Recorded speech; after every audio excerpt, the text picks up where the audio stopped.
Queridos, com muita alegria quero saudar a todos com a paz do Senhor. Eu quero ler o texto, tendo em vista que a proposta temática está voltada para o Pentecoste, e eu quero ler no livro dos Atos dos Apóstolos, capítulo 1, versículo 4. É um texto, uma mensagem bíblica muito conhecida, mas é a proposta.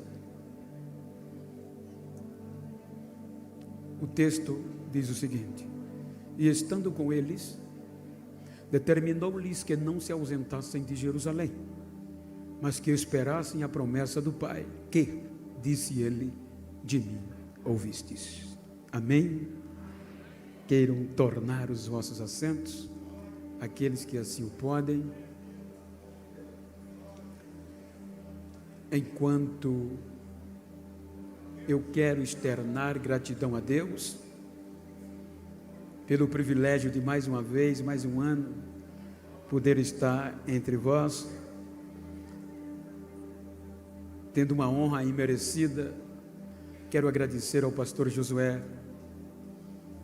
Muito obrigado, meu amigo, pela confiança, a credibilidade. Ao pastor Charlie, pastor João Ataíde, pastor Fabiano, à diretoria, ao ministério, à igreja. Que Deus vos recompense.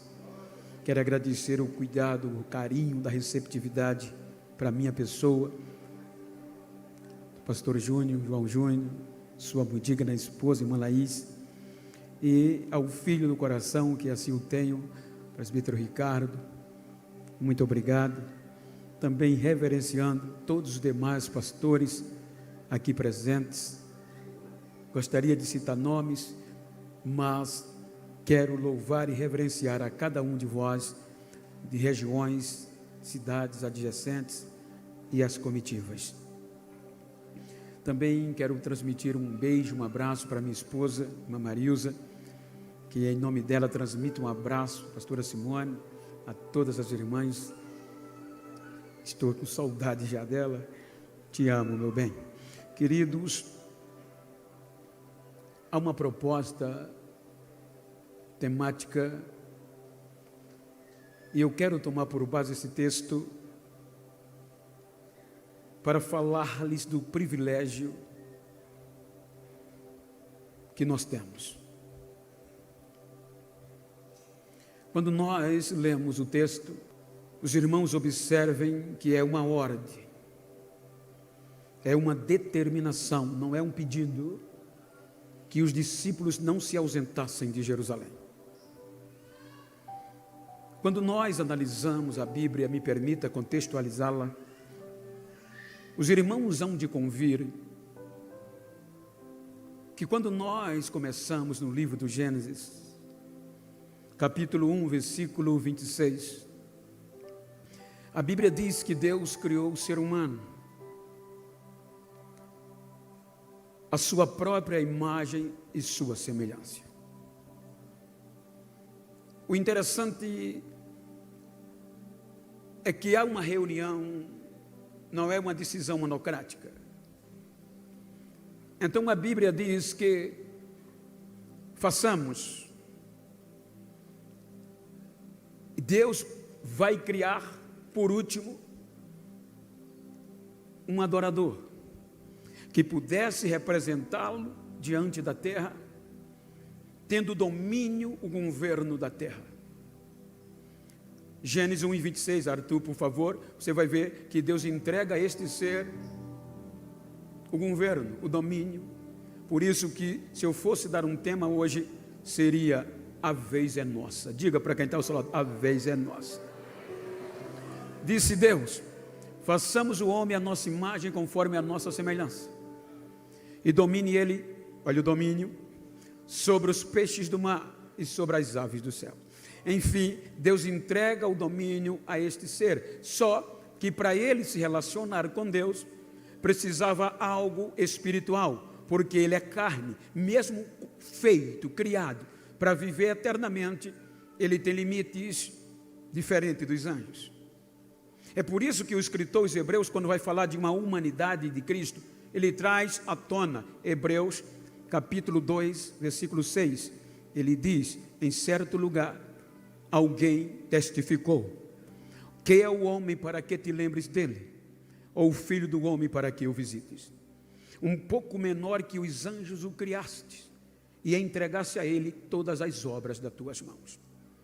Quando nós observamos a criação, nós observamos que Eliú, no livro de Jó, capítulo 33, versículo 4, ele faz menção de como, resume, de como nós fomos criados. Jó 33, 4, ele divide, ele discerne, ele diz: o Espírito, Jó 33, 4, o Espírito de Deus me fez. Então, dentro desse ponto e vírgula, que é uma pausa maior, diz alguns eruditos que quando o Espírito Santo veio, e veio aonde? Na terra, ele formou a gente de uma forma especial. Lembra que a decisão foi conjunta, façamos, então o Espírito Santo se carrega de nos formar. Aí alguns eruditos dizem que ele nos fez tão perfeito, que ele olhou e disse: mas para ele adorar, eu tenho que habitar nele. Aí criou um lugar dentro de nós, para se relacionar com Deus. Aí, quando ele faz isso, o Todo-Poderoso vem, sopra nas nossas narinas, nos dará inspiração e nos tornamos alma vivente. Aí, quando nós vamos para o livro de Jó, de Gênesis, capítulo 2, versículo 7, você vai ver que nós viemos de um lugar geográfico, e formou o Senhor Deus o homem do pó da terra, e soprou em suas narinas o fôlego de vida, e o homem foi feito alma vivente. Então observem que nós, o ser humano, com todo este cuidado de Deus, fomos feitos do pó da terra, geograficamente terra, planeta terra. Então Deus vai, no capítulo 2 do Gênesis, capítulo 2, versículo 8, ele diz: e plantou o Senhor Deus um jardim no Éden. Eu vou dar uma pausa aqui e pedir para a mídia voltar para Ezequiel capítulo 13, aonde o primeiro projeto de adoração foi aniquilado. Ezequiel capítulo 28, versículo 13. Você vai ver que este lugar geográfico já era habitado por adoradores, mas anjos. Estiveste no Éden, jardim de Deus. Ele era o único anjo de luz que levava a adoração da terra a Deus. Agora volta lá, Gênesis 2 e 8. Agora, como os anjos decepcionaram, vem um projeto conjunto, feito menor que os anjos. Aí Deus vai investir aonde tudo deu errado, o Éden. Aí Deus plantou um jardim, um lugar de relacionamento, ao lado oriental. Observe que este lado oriental está falando geograficamente terra, planeta, Oriente Médio. Então Deus lá planta um jardim no Oriente e pôs ali o homem para habitar. Então aqui, segundo os mestres de Jerusalém dizem, que foi neste lugar que nós fomos criados. Quando o Espírito Santo desceu, foi a ir. Nós somos formados a ir. E o primeiro lugar de relacionamento é ali, de adoração. Veja que não tem nome, mas é uma região montanhosa. Então, quando nós vamos para o contexto posterior, observem que como o homem é um pouco menor que os anjos, o anjo subia, que habitava no Éden, que caiu, a água destruiu. Agora tem um adorador chamado ser humano, cheio do Espírito, porque o Espírito habita nele. Então, como ele é um pouco menor, não sobe, a Bíblia diz que agora é Deus que desce todo dia. Ele entra no jardim, o homem já entendia a sua voz, ouvia o barulho dos seus pés e adorava no jardim todos os dias. Deus investiu aonde tudo deu errado. Aí vem o capítulo 3.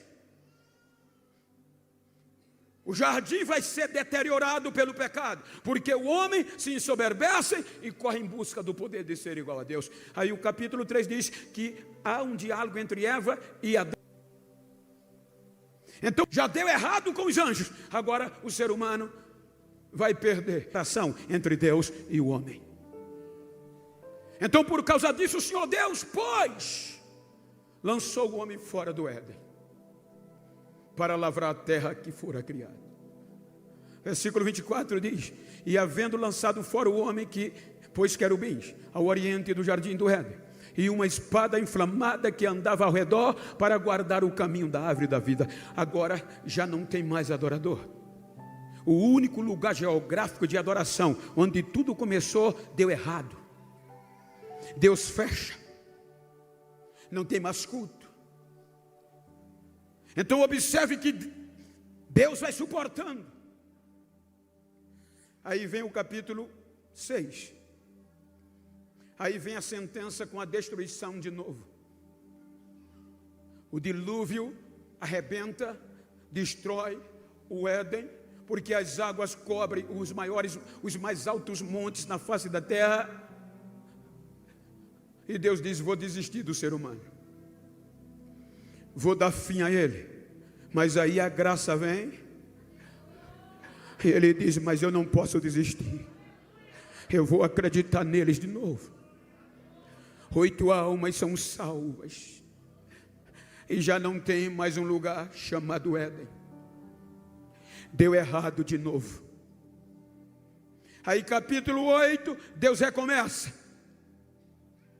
com a geração de Noé. Capítulo 9, aí Deus devolve, acreditando nesse ser, tudo que Adão perdeu e a sua geração. Gênesis capítulo 9, abençoou Deus a Noé e a seus filhos. Põe a Bíblia só para a gente ler. E disse-lhes: frutificai, multiplicai-vos e enchei. Guardem isso, diga: e enchei. Veja que a visão de Deus é a terra, é o todo. Deus agora não está só preocupado com o Oriente, é o todo, é toda a terra. Então aqui exige um projeto, aparece um projeto de recomeço para levar as grandezas de Deus à terra. Mas quando chega no capítulo 11, eles dizem: não vamos nos preocupar com a terra, vamos fazer uma cidade para vivermos juntos. Aí desobedecem, aí Deus vem, deu errado de novo. Aí Deus diz: é má a intenção do coração deles, vou espalhar-os. Aí o Espírito vem, confunde, os dialetos, os idiomas vêm, e eles são espalhados pela terra sem relacionamento com Deus. Os semitas ficam no Oriente Médio, os canitas partem para outro continente, e os jafetitas para outros, há quem diga África e Europa. Então anos se passam sem ter culto, sem ter relacionamento, porque o que Deus investiu vai dando errado.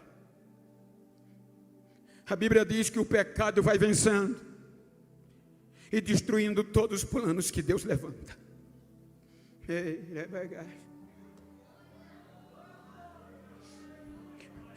A história diz que a Mesopotâmia, é por isso que é conhecida cidade ou terra entre rios, que é o rio Tigre e o rio Eufrate, justamente no Éden, na região do Éden. Era a mais produtiva e fértil terra. Ali começou a civilização, justamente onde os semitas habitavam.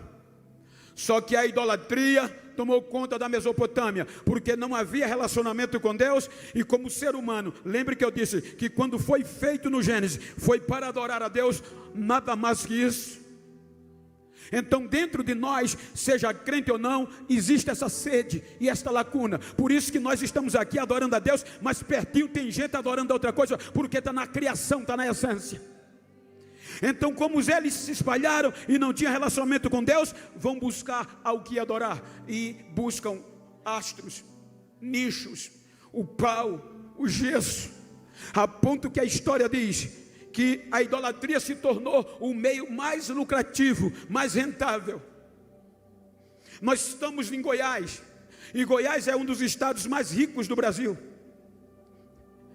E você vê que aqui a agricultura é muito forte, o comércio é forte. Mas aqui na Mesopotâmia era a idolatria.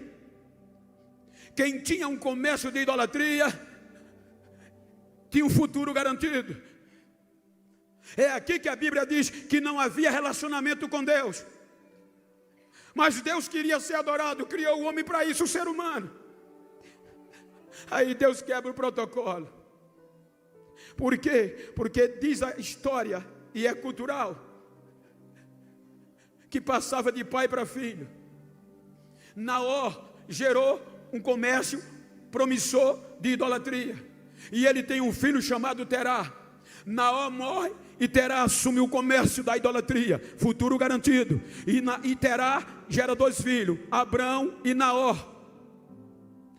E agora, como a profissão do pai passava para o filho, o parentesco fazia parte, e a geografia era idólatra, e o meio era rentável, agora Abrão tem um futuro garantido.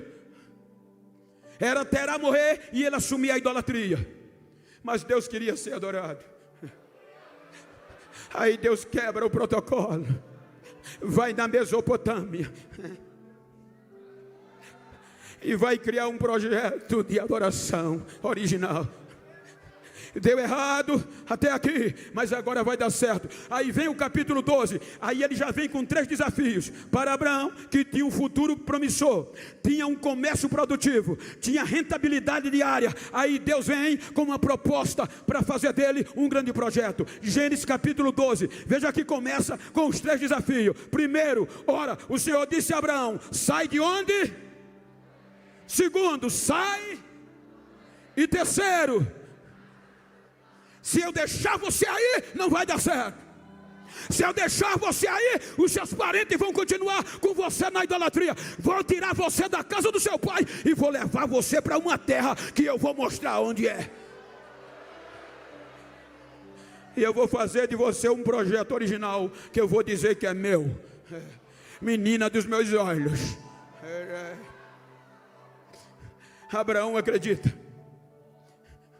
Aí no capítulo 17 do Gênesis, Deus faz a aliança da circuncisão. Abraão, todos que nascerem de ti, que for comprado pelo teu dinheiro, e que nascerem na tua casa, são meus.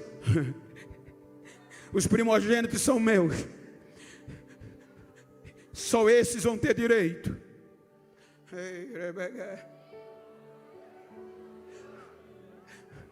E quem não vem do sangue do Abraão está fora do projeto de adoração pentecostal. Abraão acreditou. Agora olha o que é que Deus faz. Capítulo 21 do Gênesis. O projeto nasce. O Senhor visitou a Sara como tinha dito, e fez o Senhor a Sara como tinha prometido, porque a promessa era da tua descendência. E concebeu Sara e deu a Abraão um filho, e na sua velhice, no tempo determinado que Deus tinha falado. Versículo 8, por favor. Ele é desmamado, ele larga o peito da mãe, agora pode sacrificar com o pai. Aí vem o capítulo 22. Lembra que Deus disse: eu vou te levar para uma terra, eu vou mostrar. Aí capítulo 22. E aconteceu depois dessas coisas, que provou Deus a Abraão e disse-lhe: Abraão. E ele disse: eis-me aqui. E disse: toma agora o teu filho, o teu único filho Isaque, a quem amas, e vais à terra de Moriá, e oferece ali em holocausto sobre uma das montanhas que eu te direi.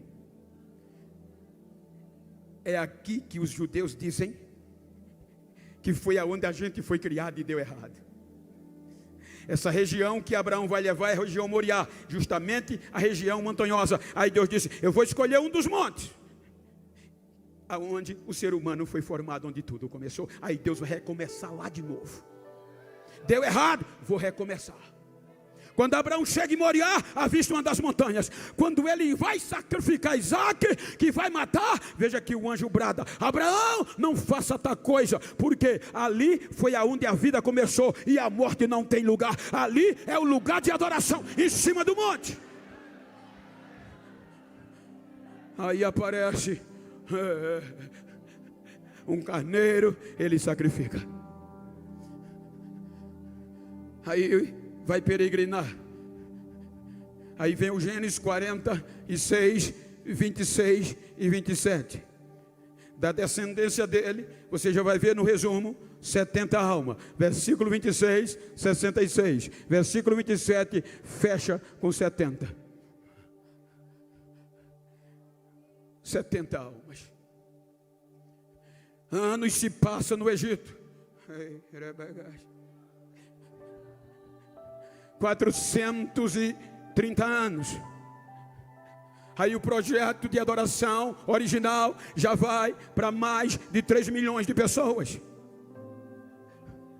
Aí Deus, no Êxodo capítulo 3, versículo 7, vai fazer o quê? O projeto está fora do lugar que Deus quer, está fora de Moriá. Moriá é a região onde há hoje Jerusalém. E disse o Senhor: tenho visto atentamente a aflição do meu povo que está no Egito, e tenho ouvido o seu clamor por causa dos seus exaltores ou capatazes, porque conheci as suas dores. Por isso, portanto, desci para livrá-los da mão dos egípcios, e para fazê-los subir daquela terra a uma terra boa e larga, a uma terra que mana leite e mel. E aonde era esta terra? Aonde tudo começou. Aí Deus vai conduzi-los. A primeira geração decepciona.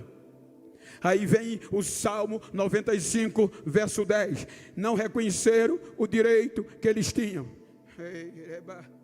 O Salmo 95, 10, Deus lamenta: 40 anos estive desgostado com esta geração. E disse: é um povo que erra de coração e não tem conhecido os meus caminhos. Decepção, mas Deus não desistiu. Aí vem uma nova geração capitaneada por Josué, o projeto original. Entra na terra, volta para o lugar onde tudo começou e deu errado. Josué conquista a terra prometida. Capítulo 15, distribui as terras. Mas a sua geração morre. A sua geração é sepultada. Juízes capítulo 2, versículo 10. Aí vem uma nova geração que não conhece a Deus, nem os seus milagres. Não faz conta, não valoriza o chamado. E foi também congregada toda aquela geração a seus pais. E outra geração após ela se levantou, que não conhecia o Senhor, nem tampouco os seus caminhos. Então esta geração não voltou-se para Deus, e vai terminar perdendo a glória e a vergonha. Ou seja, 1 Samuel capítulo 4, versículo 22. Lá se foi a glória de Israel. E sem a glória não tem jeito. Mas veja que Deus não desiste. A arca é levada, e sem a arca não tem avivamento. Aí os filisteus devolvem, eles não querem. Quando a arca chega em Bet-Semes, alguém vai abrir, e não era oficial, morre. Aí disseram: não, a arca produz medo, não dá para nós não, larga ela lá. Separaram um sumo sacerdote, mas ele não tinha intimidade. A arca estava lá, a vida estava lá, o avivamento estava lá, mas ele não tinha relacionamento. Aí vai quase 20 anos. Aí os filisteus disseram: olha, eles estão sem a arca, e sem a arca vamos destruí-los. Se reuniram para invadir, porque não tinha arca. Mas tinha um crente só. Mesmo sem a arca, mas estava na presença, chamado Samuel. Aí quando os israelitas souberam que os filisteus vinham e eles estão sem a arca, procuraram aquele crente e disseram: Samuel, ora a Deus, que os filisteus estão vindo aí para nos destruir. Samuel oferece um sacrifício, dobra o joelho e ora. Quando ele ora, os filisteus são surpreendidos, Deus derrama trovão e eles vencem. Aí Samuel diz: até aqui. Diga para quem está ao seu lado: quer mudar uma nação, quer mudar uma história, não precisa multidão. Um crente cheio de Deus é capaz de fazer isso.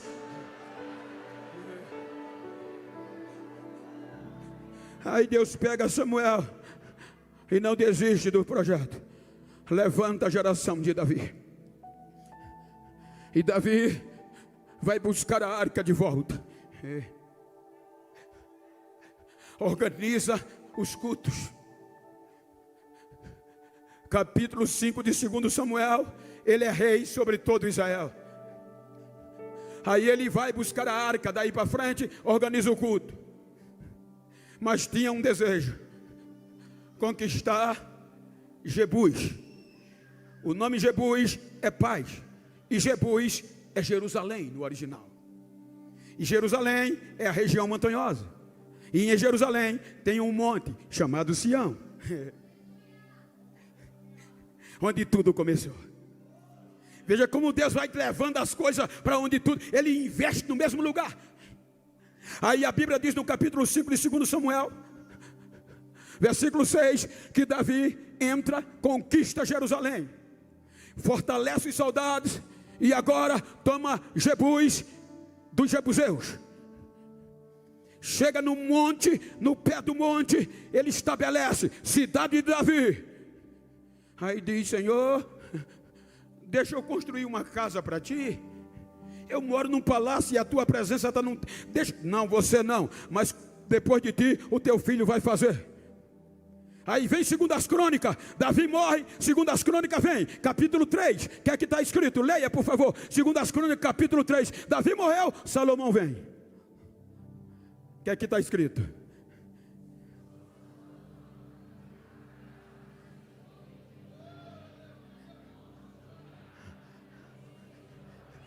Em cima do monte, onde Isaac ia ser sacrificado, em lugar de vida, Deus disse: agora o projeto vai dar certo, agora em Isaac vai dar certo, é neste lugar.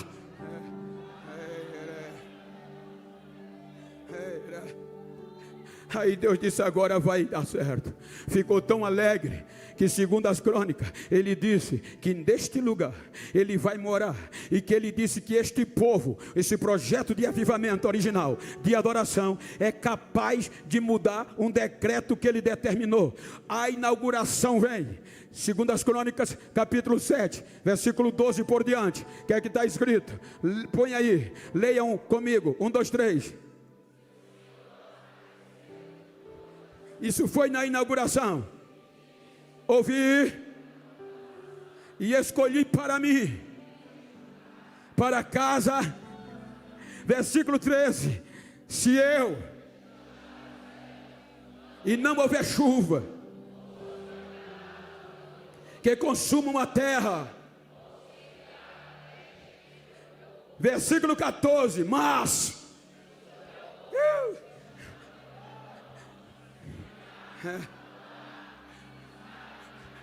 eu ouvirei.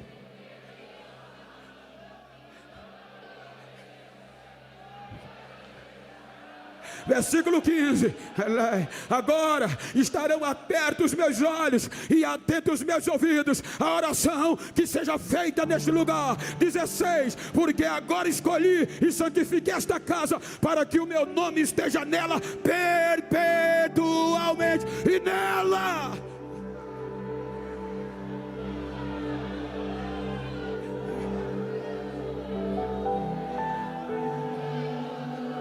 Agora Deus recomeça aonde os anjos falharam. Tu habitavas no Éden e deu errado. Agora Deus recomeça aonde Adão falhou no Éden. E agora em cima do monte, que é aqui que os judeus dizem que o templo está aonde tudo começou. É aqui a filosofia judaica que diz que só em Jerusalém tem paz.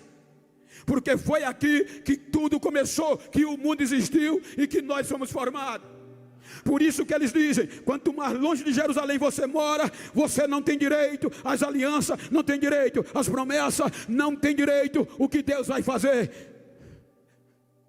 Porque tudo começou aqui. Deus mora ali. só oravam voltado para lá, andava com bússolas, porque fora daqui Deus não ouve oração, segundo eles. Aí vem a geração de Salomão, com este princípio glorioso, mas decepcionam. Chegou um ponto que Deus usou a boca de Isaías 65:2, para falar sobre esta geração. Isaías 65:2, leia por favor.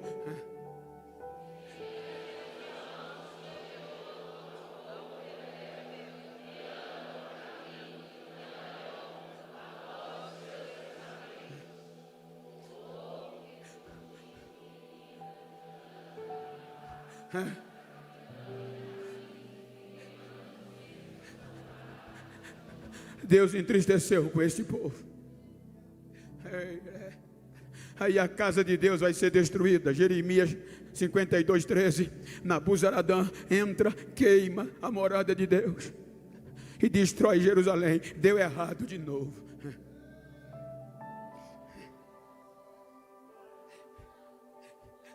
Mas Deus tinha dito a eles: eu vou colocar ciúme em vocês. Eu vou usar um povo que não me conhece. Eu vou chamar um povo que não chama pelo meu nome. Aí Joel neste período diz: eis que nos últimos dias eu vou derramar do meu espírito, não é mais só para vocês, é para toda a carne.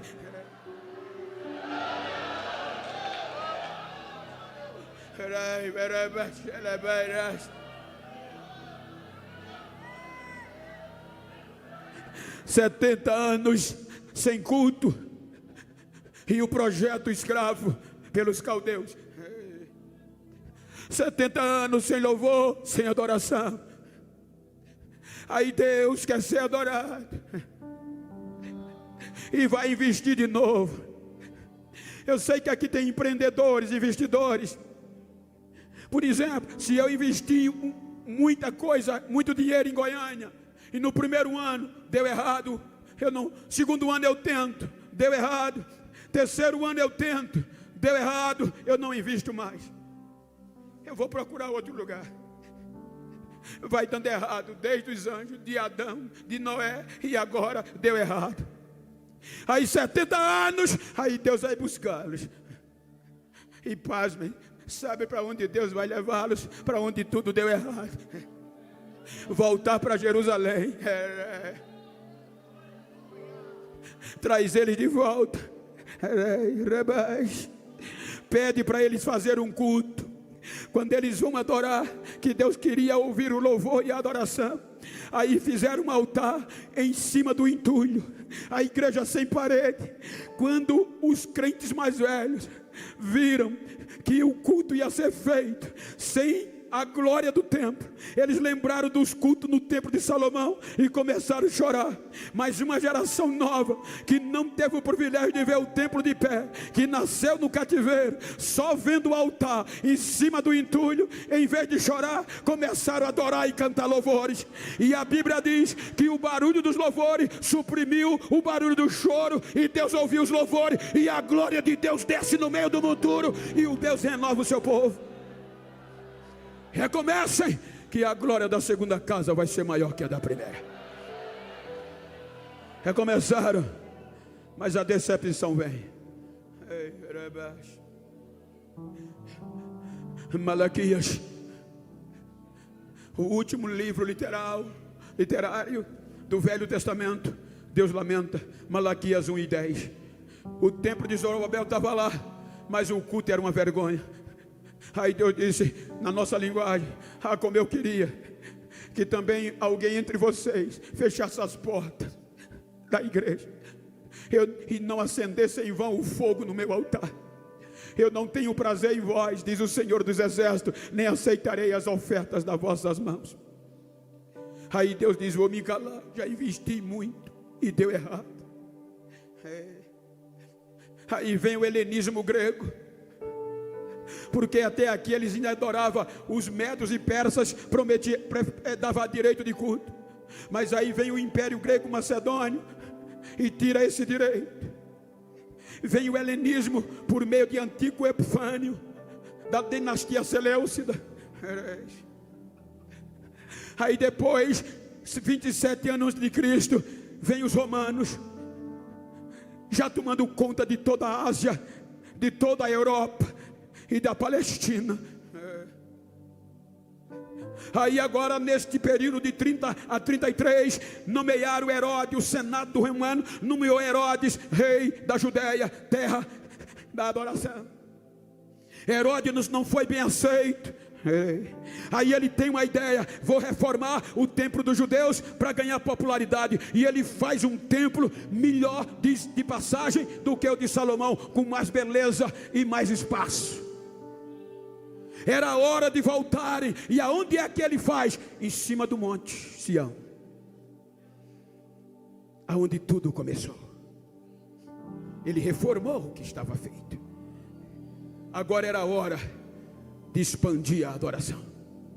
Mas aí os grupos religiosos aproveitaram para tirar proveito de si. O grupo que era dono da adoração, os saduceus, se corromperam e só queriam dinheiro e ofertas. Os fariseus, para proclamar e trazer o povo a Deus, afastava, colocando costumes e tradições que nem eles mesmos podiam cumprir. E assim sucessivamente. E enquanto isso, a corrupção tomava conta. Tinha templo bonito, tinha culto, mas não tinha poder. Era frio.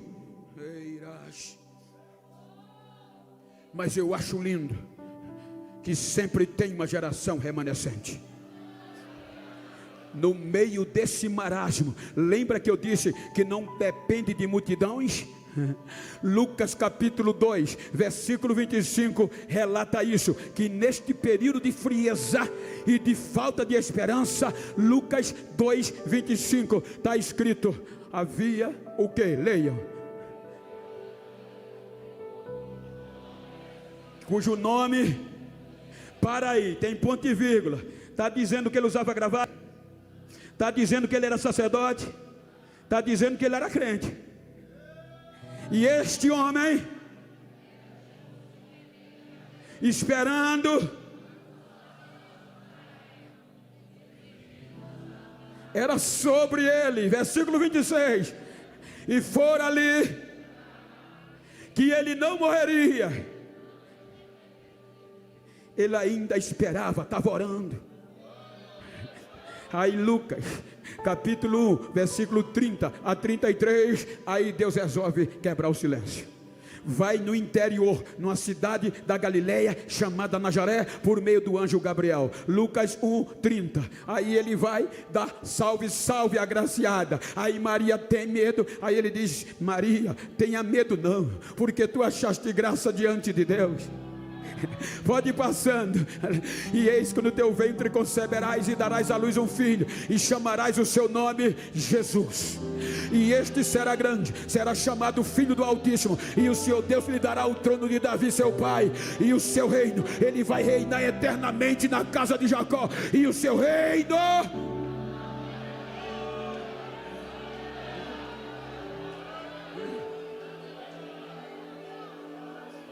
ele nasce. E aonde Isaac ia ser sacrificado? Em cima do monte Sião. Onde está o monte Sião? Jerusalém.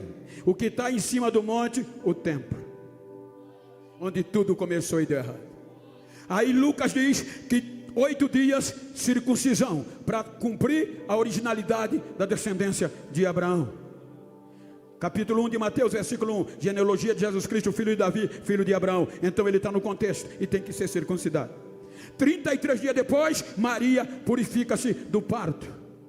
Aí Lucas diz que ela pega Jesus nos braços, até aqui. A arca era no ombro dos sacerdotes, até antes de sumir. Agora era a simbólica, agora a verdadeira. Deus deu o melhor para restaurar Israel. Por isso que ele vem. E aonde é o lugar que vai recomeçar? Jerusalém. Aonde? No Monte Sião.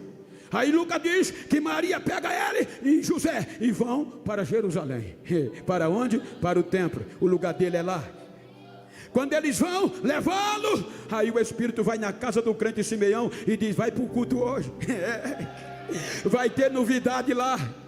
Aí quando ele vai, entra no templo, o sumo sacerdote era Caifás. E Caifás não era da tribo de Arão, da linhagem original.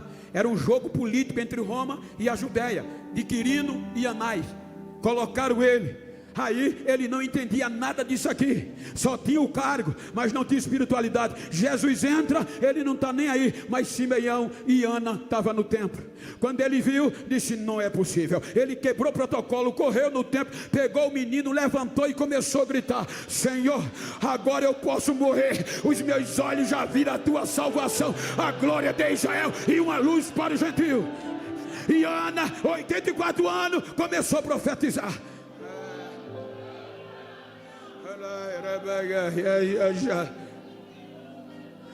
Não aceitaram, jogaram fora. 12 anos depois, festa da Páscoa, Maria, José e os Galileus, Jerusalém. Termina a festa, voltam. Quando procuram o menino, não está, perdeu. Vamos procurar. Davi está em Jerusalém. Voltam, procuram 3 dias. Quando encontra, ele está onde? No templo. Expulsaram, não aceitaram. 18 anos se passam sem história, mas com 30 anos ele retorna, e ele já não vai mais para o templo.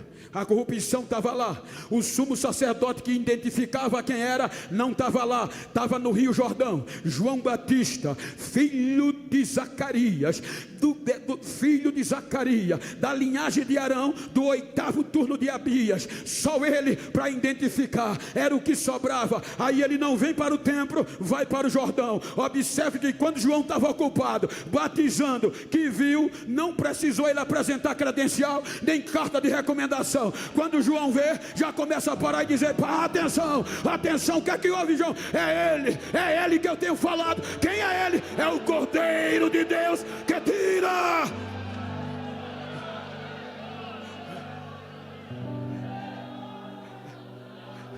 É batizado.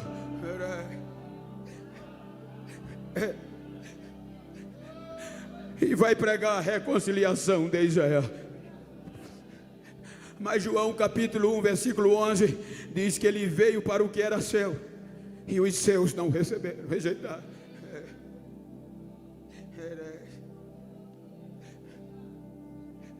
E a gente não tinha direito. A gente era de fora, forasteiros.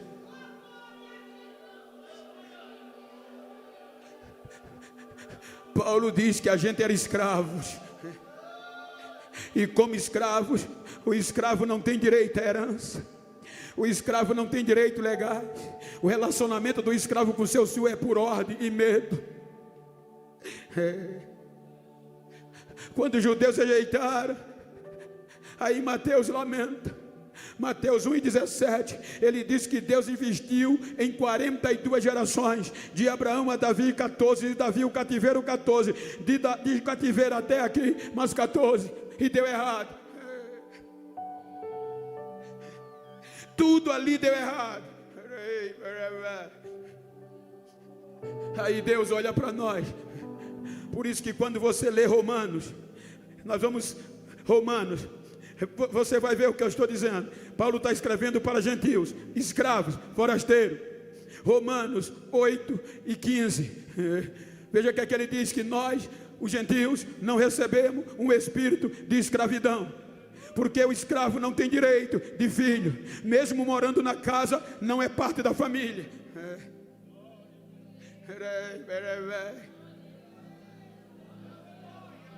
Quando você lê primeira carta aos Coríntios, capítulo 6, versículo 20, ele vai dizer o preço para que foi pago para nós entrarmos. Foste comprados. Quando você vai para o capítulo 7 do mesmo livro, versículo 23, ele vai ratificar que é que ele diz: foste. Quando você vai para a região da Galácia, aos Gálatas 4, versículo 6, porque sois filhos, Deus enviou ao vosso coração o Espírito do seu Filho, que clama, Abba Pai. Versículo 5.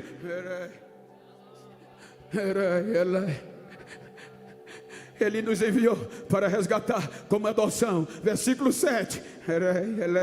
Assim que já não sois mais escravo, servo, mas filho. Veja aqui, um escravo aqui nesse período.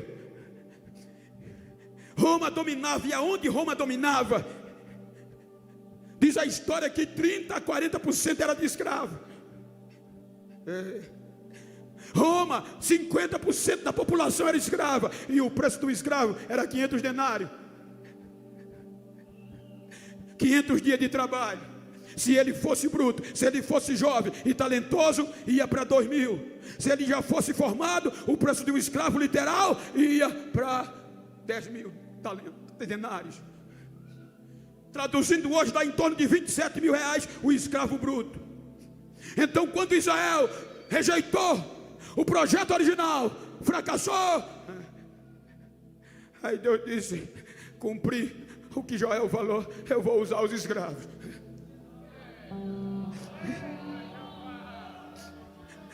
Aí a natureza disse: não dá certo. Eles não têm originalidade. Por isso que ele diz que nós somos enxertados contra a própria natureza. Romanos 11, 24. Aí o pecado, olha, a Bíblia diz que nós éramos escravos do pecado. Quando Deus diz qual é o valor, aí o pecado diz: prata e ouro não paga. E a Bíblia diz que nós não valíamos um denário, já estavam mortos e condenados. Os gentios, os de fora, não tínhamos direito de filho. Níquel não paga, metal não paga. Qual é o preço? Sangue puro. Para eles entrarem, tem que ser sangue puro. Aí Deus abre mão do próprio filho e diz: eu vou pagar. Mas o projeto de avivamento vai continuar, e eu vou atingir a terra.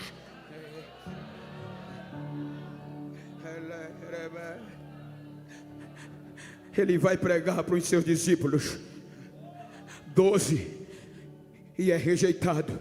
90% do ministério de Jesus, ou um pouco mais, se deu na Galileia, porque em Jerusalém, onde era o lugar, tudo deu errado. Pode analisar, os evangelhos sinópticos diz que foi só uma vez que deu certo. João fala de 4 vezes que ele foi em Jerusalém. Sabe-se que o maior percentual foi na Galileia, porque em Jerusalém foi errado. Aí para a gente entrar, já que os judeus rejeitaram, aí Deus disse: vou pagar o preço, vou pagar a moeda, porque eles são escravos. E qual é o preço? É alto, é um bom preço. A prata não paga.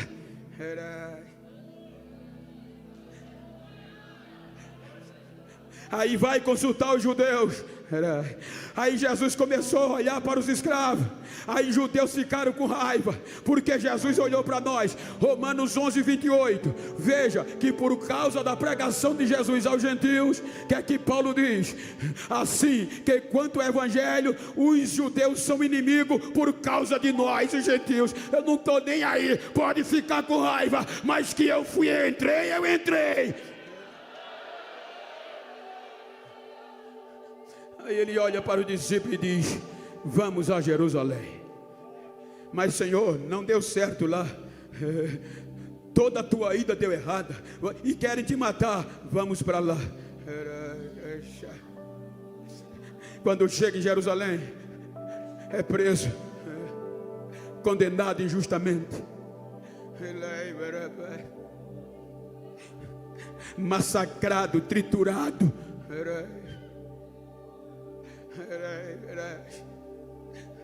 sem ter direito a defesas. Vai morrer no Monte Sião, que era o lugar dele. Não, porque Sião é lugar de vida, é onde a vida começou. A morte não tem direito. Então vai matar ele no Gólgota. Só que o inferno não sabia que Deus estava disposto a abrir mão do próprio filho para pagar o preço para a gente entrar. Lembra que ele disse: o inferno prevaleceu até aqui. O que é que vocês dizem que é que o povo está dizendo que eu sou? Aí uns disseram: tu és João Batista, tu és Elias, tu és Jeremias, tu és dos profetas, e vocês? Aí Pedro disse: tu és o Cristo vivo, filho do Deus vivo. Pedro, tu és privilegiado, porque o homem comum não podia discernir, mas foi o Pai que te revelou. E sobre esta revelação vou estabelecer minha igreja, e a ela e a você vou dar a chave do reino de Deus. A chave está na mão da igreja. Vai começar pelo Pedro, e as portas do inferno não vão mais prevalecer. Agora vão levar ele para o Gólgota, vão matar ele no Gólgota, e o Pai suporta. Fora do monte Sião, matam ele fora do lugar, mas não sabia que era o preço para a gente entrar. 3 horas da tarde ele grita: está consumado, está feito, Pai. Os escravos agora são seus, os estrangeiros agora são seus, os forasteiros agora podem ser adotados. Está consumado. O bonito é que a palavra consumado no original é tetelestai, correspondia na época ao termo monetário de compra e venda. Por exemplo, se eu adquiri uma dívida e virou bola de neve, eu não posso pagar, é o que Paulo vai dizer nas cartas. Então, eu contraí uma dívida com o pastor Charles, e o senhor, agora eu não posso pagar, me tornei seu escravo. Como eu me tornei seu escravo, o senhor pega uma escrita e com letras garrafais leva na minha casa, e na porta principal escreve: devedor. Quem passa sabe que eu devo e não sou livre, sou escravo dele. Mas aí vem o pastor Josué e diz: Bento, tu não merece, tu não presta, mas eu gostei de você e vou usar a misericórdia, vou abrir mão da fortuna que eu tenho, do melhor que eu tenho, para pagar a tua dívida. Foi o que Deus fez. Ele nos amou de uma tal maneira que deu o seu único filho, para que todo aquele que nele crê não pereça. Aí quando ele pagava, ele dizia: pago tá. Ele pegava uma escrita e ia na minha casa, arrancava de meio da minha família e de mim a escrita de dívida e colocava outra com a letra bem grande: tetelestai. Aí quem passava sabia: já foi pago, agora está livre, agora está livre. Aí você vai entender o que Paulo escreveu aos gentios de Colossos, Colossenses capítulo 2, versículo 14. Leiam com voz forte: havendo nas suas ordenâncias era contrária a nós, e atirou, cravando-a, versículo 15, despojando e potestade, os expõe publicamente, e deles triunfou em si mesmo. Então quando o diabo olha para você, para mim, ele não está preocupado que eu sou preto, que eu sou branco, que eu sou rico, que eu sou pobre, se eu sou gordo, se eu sou magro, se eu sou... Não, ele só vê isso aí, ó: tetelestai. A escrita está lá: está livre, está livre, está livre, está livre.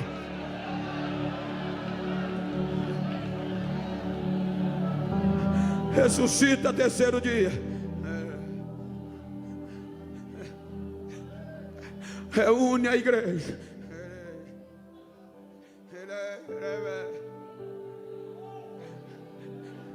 E dá uma ordem. Atos 1 e 4. Ele diz, Atos 1 e 4, recapitulando-nos. Olha que ordem. Atos 1 e 4. Leiam, que quem leu fui eu. Leiam.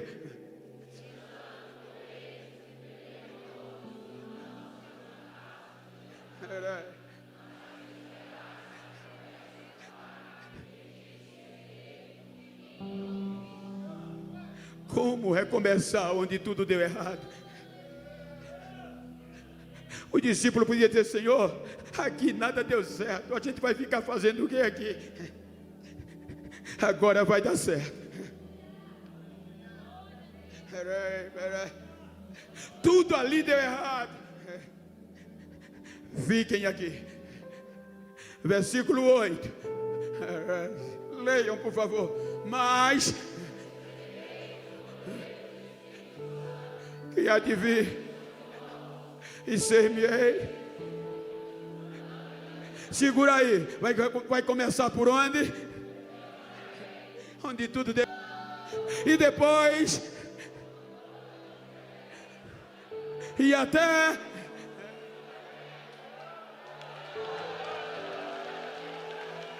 versículo 9. Falava com eles.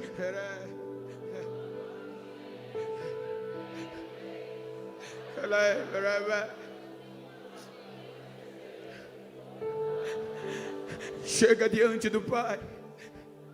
E a igreja em Jerusalém, trancafiada, amedrontada. Até aqui, o Espírito vem sobre, seletivo e temporário. Ele não tinha o direito de entrar, porque só enche se entrar. Por exemplo, eu tenho um copo.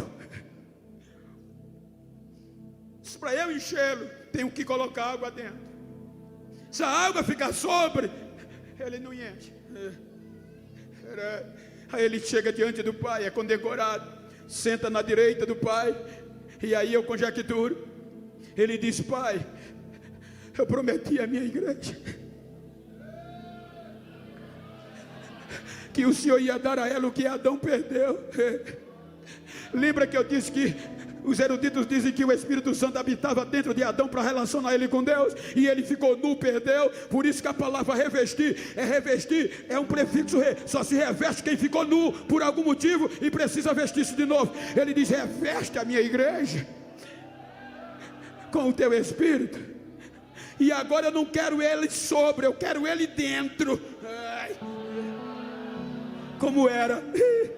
Aí papai diz: é agora. Aí Lucas vem dizendo no capítulo 2 de Atos, que de repente desce do céu o barulho como de um vento impetuoso e veemente, e enche toda a casa, e o Espírito Santo veio sobre eles, mas não termina no sobre até aqui. Aí ele diz: e todos foram cheios do Espírito Santo, e falava nova língua, conforme o Espírito concedia que falasse.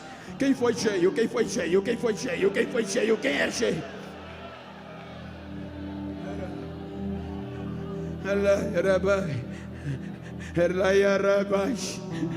Aí olha o que acontece. Aí eles vão começar por Jerusalém. Eles sacodem Jerusalém pelo poder do Pentecoste. Eles vão entrar em Samaria. Eles invadem toda a Judéia, e o inferno não pode prevalecer mais. Eles invadem a África, eles invadem a Europa, eles invadem a América do Norte, eles invadem a América Central e chegam na América do Sul. Eles invadem o Norte, invadem o Nordeste, invadem o Sudeste e chegam no Centro-Oeste. E no ano 1936, um pastor lá de Rio de Janeiro, Assembleia de Deus Madureira, chega em Goiânia, sacudindo o Pentecoste. E há 65 anos atrás, MVN é tomada pelo poder do Pentecoste. Diga para quem está ao seu lado: agora é a nossa vez. Vai ficar titubeando ou vai continuar sendo pentecostal?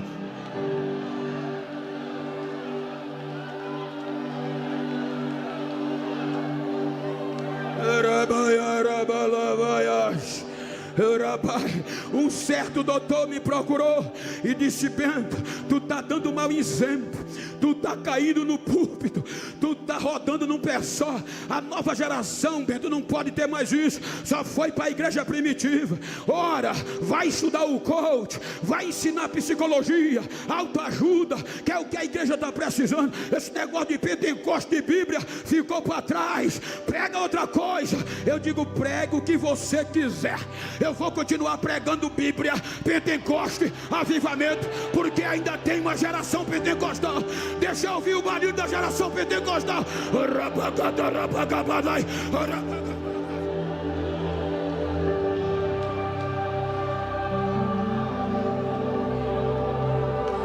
É a nossa vez. É a nossa vez. Raiarabaias, Raialaias. Eu já disse aqui, vou repetir. Eu louvo a Deus que eu estou pregando numa igreja pentecostal. Mas tem muitas igrejas pentecostais hoje que quando eu vou pregar, 5.000 crentes, manda um bilhete. Bento, não levanta a mão não. Tu agora é doutor, não corta cana mais não. Tu é bacharel em teologia pelo MEC. Então, para que tá suando, rodando no pé só? Tu tem canudo.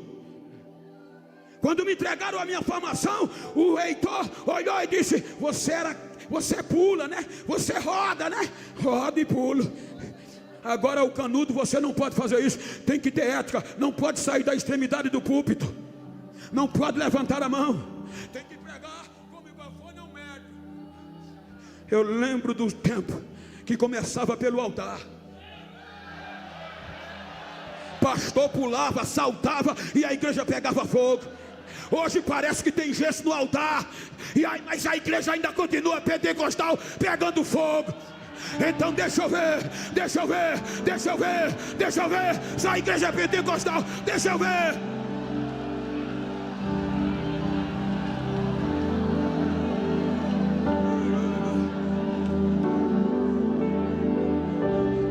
Mataram ele fora do monte, mas a Bíblia diz que vão ter que engolir. Quando ele voltar, vai voltar saltando por onde? Yeshua, vem saltando. Cadê o grupo? Vem saltando. Fique de pé, por favor. Diga: eu louvo a Deus por estar cultuando na MVN. E aqui ainda tem Pentecoste. Aqui eu posso falar línguas estranhas. Aqui eu posso adorar.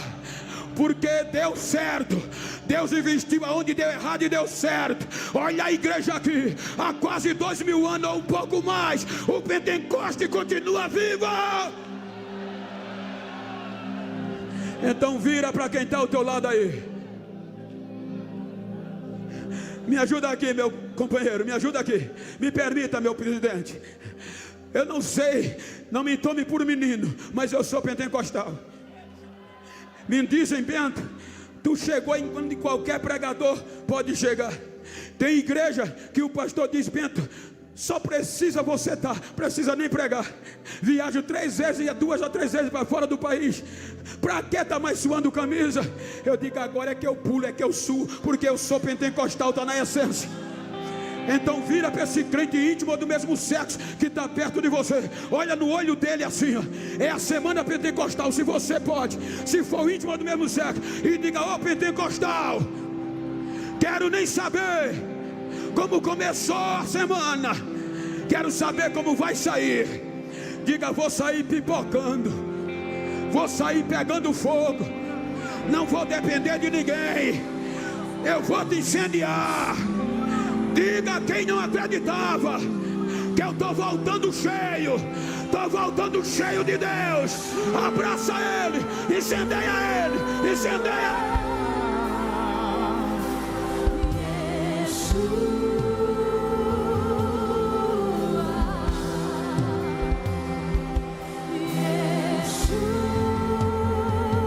Adora, levanta as mãos em adoração.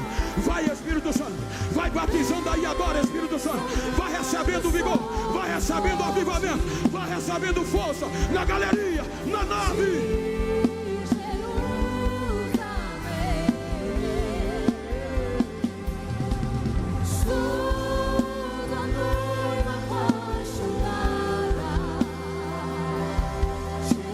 Mataram ele fora, mas ele vai voltar, pisando em cima dos montes em Jerusalém.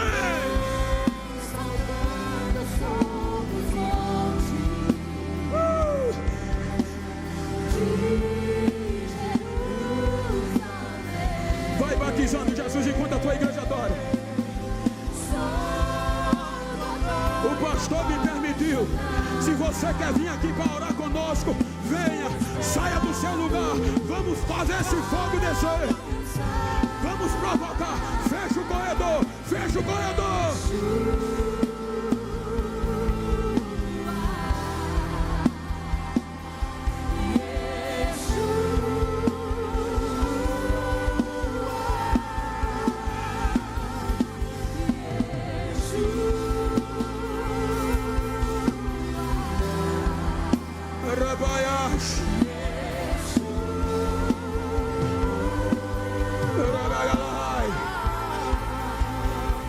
Coríntios 6, 19 e 20.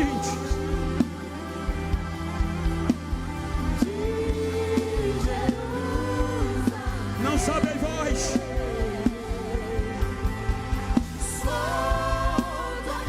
que o Espírito de Deus habita em vocês?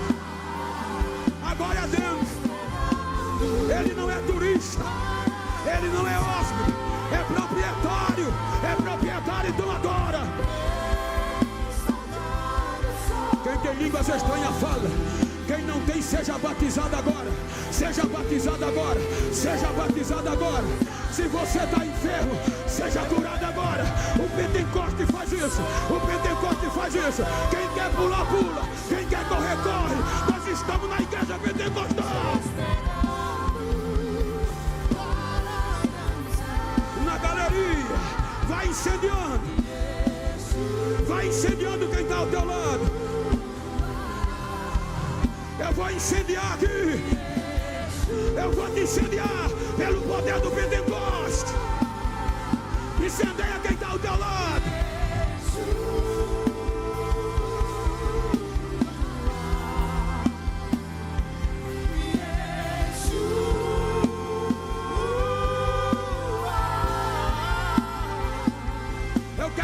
Você, quem não é batizado no Espírito Santo, corre para cá. Quem quer ser renovado, corre para cá para o altar. Eu estou debaixo da ordem do pastor. Eu não costumo fazer isso. Vocês me conhecem. Coloca aí na tela para a igreja ler 1 Coríntios 6 e 19. Leiam. 1, 2, 3.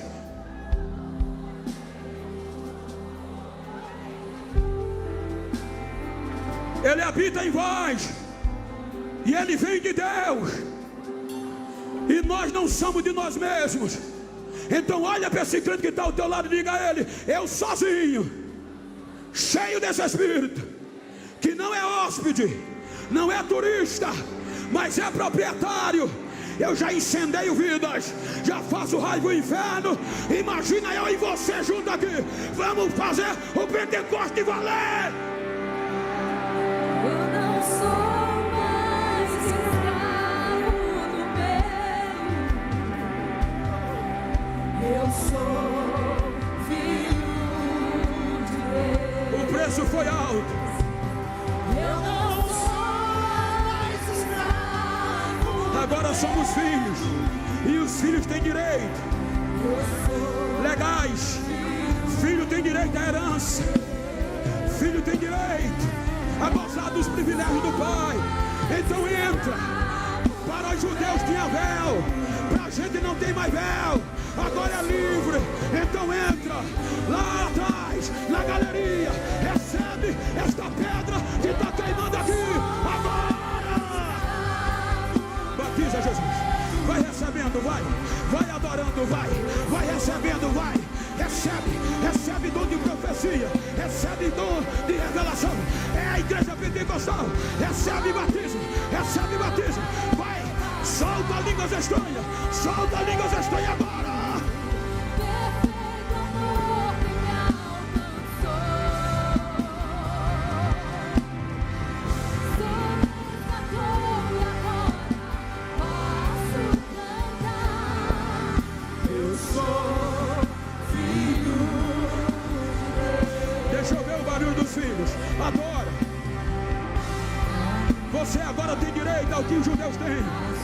Você agora tem direito a entrar. Você agora é livre. Você agora tem direito a adorar. Você agora tem direito a adorar. Então adora. Batiza, Jesus. Os teus filhos estão pondo as mãos. Incendeia isso aqui, Jesus. Ei, começa por mim. Incendeia, Jesus. Agora somos nós. Agora somos nós.